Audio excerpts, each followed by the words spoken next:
নমস্কার বন্ধুরা, চলে এসেছি জোয়া কিচেনে তোমাদের জন্য দারুণ একটা ঘ্যাটের রেসিপি নিয়ে।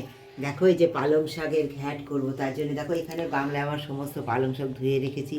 আর দেখো এখানে নিয়েছি পালং শাক, মিষ্টি আলু, আমি কিন্তু এমনি আলু নিয়েছি গাজর, বরবটি, বেগুন, পেঁয়াজ, রসুন, সমস্ত কিছু কুচিয়ে নিয়েছি, আর মূলো, আর নিয়েছি বড়ি। এই দিয়ে আমি ঘ্যাটটা করব।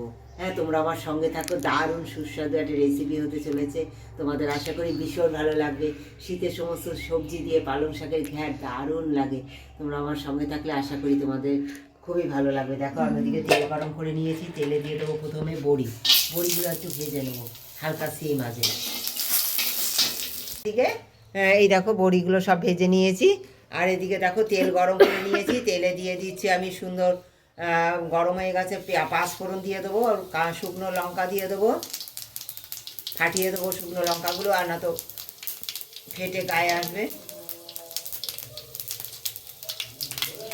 দিয়ে দেবো কাঁচা লঙ্কা চেরা,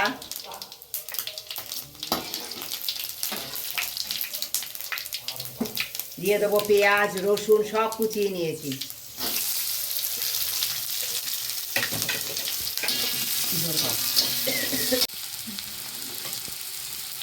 দেখো বন্ধুরা, এই যে এবার সবজিটা সুন্দর ভেজে নিচ্ছি, এই পেঁয়াজ রসুন সব ভেজে নিচ্ছি। এই অবস্থায় আমি এই সমস্ত সবজিগুলো দিয়ে একটু ভেজে নেবো। আবার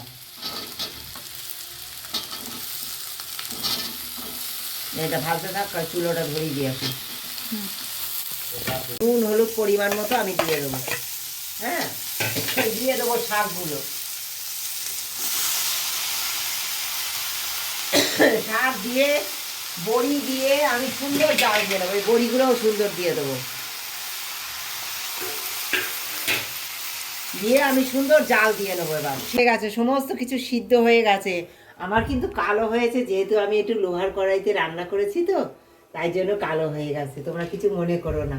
হ্যাঁ, দেখো আমি নামাবার আগে দিয়ে দিচ্ছি চিনি, দিয়ে নামিয়ে দেবো। কিন্তু তৈরি হয়ে গেছে, কিন্তু খুব সুস্বাদু হয়েছে, আর খুব সহজেই এইভাবে হয়ে গেছে। তোমাদের যদি ভালো লাগে তোমরা অবশ্যই আমার পাশে থেকো বন্ধু হয়ে, লাইক শেয়ার এবং সাবস্ক্রাইব করে দিও।